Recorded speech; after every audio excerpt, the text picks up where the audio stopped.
જીવન નૌકા ડગમગ ડોલે તું છે તારણહાર, કનૈયા તારો છે આધાર. તેના આધાર વગર જીવવાની નૌકા ક્યાં ચાલી જાય એ અથડાઈ પડે. કબીરના આ સમયની વાત છે. એક ઠેકાણે એક સ્ત્રી ઓટલા પર બેસીને ઘંટીમાં ઘઉં દળતી હતી. એક સંન્યાસી ત્યાંથી પસાર થયો. તેણે આ દ્રશ્ય જોયું. સંન્યાસી જુવાન હતો, પણ આ દ્રશ્ય જોઈને ત્યાં ઊભા અને રડવા લાગ્યો.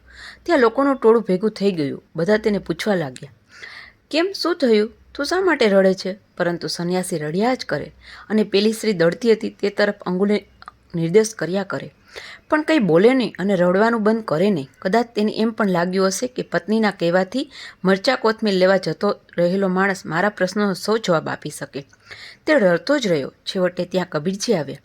કબીરજી ઊભા રહ્યા. કબીરજીને જોઈને તે યુવાન સંન્યાસીને લાગ્યું કે આમ મારી મૂંઝવણ કહું તો તેઓ જરૂર રસ્તો બતાવશે.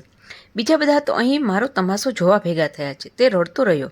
કબીરજીએ કારણ પૂછ્યું એટલે તેણે ઘંટીમાં ઘઉં દળાતા હતા તે તરફ આંગળી ચીંધી. કબીરજીએ એ તરફ જોયું અને તે સમજી ગયા.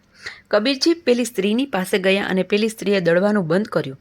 કબીરજીએ કહ્યું તે મુજબ પેલી સ્ત્રીએ ઘંટીનું પડ અધ્ધર લઈ લીધું. તે જોઈને પેલો યુવાન સંન્યાસી હસતા તેના પ્રશ્નનો જવાબ તેને મળી ગયો. યુવાન સંન્યાસી શા માટે રડતો હતો તે કબીરજી સમજી ગયા. સંન્યાસીએ જોયું તો હસતા ખીલતા ઘઉં ઘંટીમાં જતા હતા અને પીસાઈને લોટ થઈ બહાર પડતા હતા. તેથી તે રડતો હતો. તેને થયું કે જગતમાં જે જીવો આવે છે તે હસતા ખીલતા જ આવે છે, પણ સંસારની ચક્કીમાં પીસાઈને લોટ જેવા થઈ જાય છે. તેથી તે રડતો હતો. તેને થયું કે આમાંથી બચવાનો કોઈ માર્ગ જ નહીં હોય. કબીરજી સમજી ગયા. ઘંટીનું પડ ઉચકાય ત્યારે પડની નીચે ઘંટીના ખીલાને વળગી રહેલા ઘઉં તેવા જ હસતા ખીલતા હતા. તે જોઈને સંન્યાસી સમજી ગયા કે જગતના આધાર રૂપ પ્રભુરૂપી ખીલાને પકડી રાખે, તેનું શરણ લે તે પીસાય નહીં. તેને જીવનનું રહસ્ય ખબર પડી ગયું. માછીમાર સમુદ્રમાં માછલા પકડવા જાળ નાખે ત્યારે તેના પગથી દૂર પાણીમાં રહેલા માછલા તેની જાળમાં ફસાઈ જાય, પણ તેના પગ પાસે રહેલા 2-4 માછલા ફસાય નહીં, તેઓ બચી જાય.